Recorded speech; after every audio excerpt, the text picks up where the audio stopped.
பைபிள்ல எல்கானா என்ற ஒருத்தர் இருந்தாரு. அவருக்கு 2 மனைவிகள் இருந்தாங்க. அவங்க பேரு என்ன தெரியுமா? அன்னாள், பெனின்னாள். அன்னாளுக்கு குழந்தையே பிறக்கல. பெனின்னாளுக்கு பிள்ளைகள் இருந்தாங்க. அதனால அன்னாள் கவலையா இருந்தாங்க. பெனின்னாள் என்ன செய்வா தெரியுமா? அன்னால கிண்டல் பண்ணி பேசிக்கிட்டே இருப்பா. அதனால அன்னாள் சாப்பிடாம அழுது கொண்டே இருப்பா.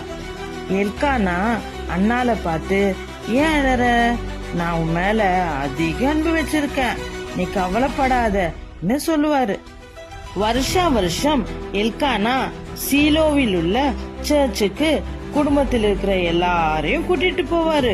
அப்படி போகும்போது அன்னாள் சர்ச்சுக்குள்ள போய் ரொம்ப அழுது ஜெபம் பண்ணாங்க. கர்த்தாவே, என் சிறுமிய பாருங்க, என் நிலைமைய கொஞ்சம் நினைச்சு பாருங்களேன். எனக்கு ஒரு ஆண் குழந்தைய கொடுங்க. அப்படி கொடுத்தீங்கன்னா அவன் உயிரோடு இருக்கும் வரைக்கும் அவனை உங்ககிட்ட ஒப்படைக்கிறேன்னு வேண்டிக் கொண்டாங்க. சர்ச்சில் இருந்த ஆசாரியனாகிய ஏலி அன்னாளுடைய வாயையே பார்த்து கொண்டிருந்தாரு. ரொம்ப நேரம் சத்தம் இல்லாம ஜெபிக்கிறத பார்த்த ஏலி, அன்னாள் குடிச்சிருக்கிறா என்று நினைச்சாரு. அதனால ஏலி, எவ்வளவு நேரம் இப்படி குடிச்சிட்டு இருப்ப என்று கேட்டாரு. அன்னாள் அழுதாங்க. நான் குடிக்கல, ரொம்ப வேதனையா இருக்கிற. என் இருதயில் இருக்கிற கவலைய கர்த்தரிடம் அப்படியே ஊற்றின என்று ஏலியிடம் சொன்னாங்க. அப்படியா? சமாதானத்துடனே போ. நீ எதற்காக ஜெபிச்சாயோ அத இஸ்ரவேலின் தேவன் உனக்கு கட்டளையிடுவார் என்று ஏலி சொன்னாரு. அதை கேட்ட அன்னாள் மகிழ்ச்சியா வீட்டுக்கு போனாங்க. கர்த்தர் அன்னாலே ஆசீர்வதிச்சாரு. அழகான ஆண் குழந்தை பிறந்துச்சு.